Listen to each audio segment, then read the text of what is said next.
Ever since I can remember, my best friend has always wanted what I have. And somehow, I have always been the one to just give it up. As kids, it was little things. I got a new pen, a cute pencil case, or even a new Barbie. She wanted it. And she wouldn't stop until she had it. So to keep the peace, I would always just hand it over. Even if it was brand new, even if I loved it, I would hand it over to her because I wanted to make her happy. And then we grew up, and the things that she wanted weren't just toys anymore. I met a guy, and he was special from the word go. We went on 2 dates, and I was already falling fast. And then we arranged to meet up with our friends on a night out. So of course, I had my best friend with me. And that night, I watched her do what she does best. She flirted with him all night, laughed a little bit too loud at his jokes, finding ways to touch his arm. And by the end of the night, she looked me straight in the eye and she told me, "I think he's my soulmate."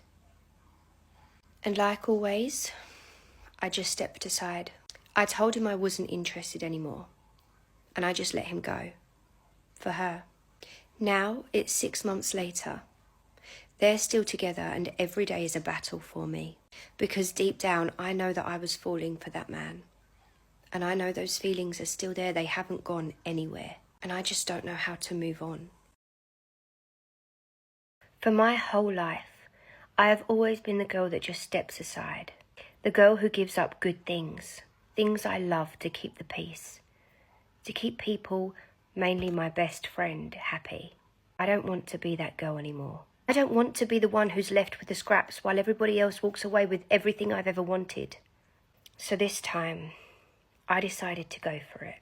We met up, and I told him everything. I told him why I stepped aside that night. I told him that my feelings had never really left. I told him that he's the first thing I think about when I wake up, and the last thing I think about when I go to bed at night. I put my whole heart on the line. I have never felt so vulnerable. And I know that I should have spoken to my best friend first, or maybe only spoken to her. But this time I really needed to do something for myself. And then he kissed me. I know how wrong that is. I know that I shouldn't have let that happen. But in that moment, it just felt like everything I'd ever been missing. It felt like electricity through my veins until he started to cry. He pulled away crying, and then he proceeded to tell me that my best friend is pregnant with his baby. And for that reason, he can't leave. And because of that, I need to let him go again. So here I am, the world's worst best friend, about to be an auntie to a baby that almost feels like it should have been mine.